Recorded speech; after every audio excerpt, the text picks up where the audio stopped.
A group gathering here in Washington to talk about their UFO sightings, but this apparently is no crackpot convention. Former high-level government and military officials are among those sharing what they've seen in the skies.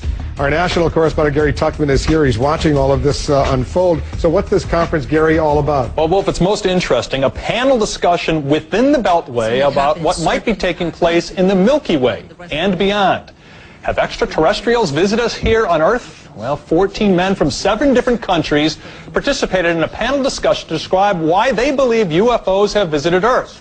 And these aren't guys they just picked up off the street. The panel includes former governor of Arizona, Fife Symington, who is one of many Arizonans who said they saw UFOs back in 1997 during an episode that is popularly referred to as the Phoenix Lights. Major sighting here. We want the United States government to stop perpetuating the myth that all UFOs can be explained away in down-to-earth and conventional terms. Instead, our country needs to reopen its official investigation that it shut down in 1969. Also participating was a retired Air Force captain who says he and his passengers saw a huge flying disc. Also a retired Peruvian Air Force pilot who says he came within 300 feet of a circular UFO flying at 63,000 feet. And then there was a retired U.S. Air Force security officer who, while stationed in England, was summoned to a downed aircraft in a forest. When we came up on the triangular-shaped craft, there were blue and yellow lights swirling around the exterior as though they were part of the surface.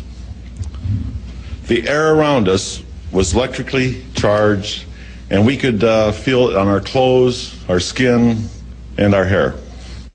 Well, Peniston then says the craft took off. He never saw any beings inside or outside the UFO. He says he took pictures, but inferred they were purposely overexposed by the government. Now, we've talked to the FAA before about investigating these kinds of claims, but the agency says, quote, it does not have the power to investigate.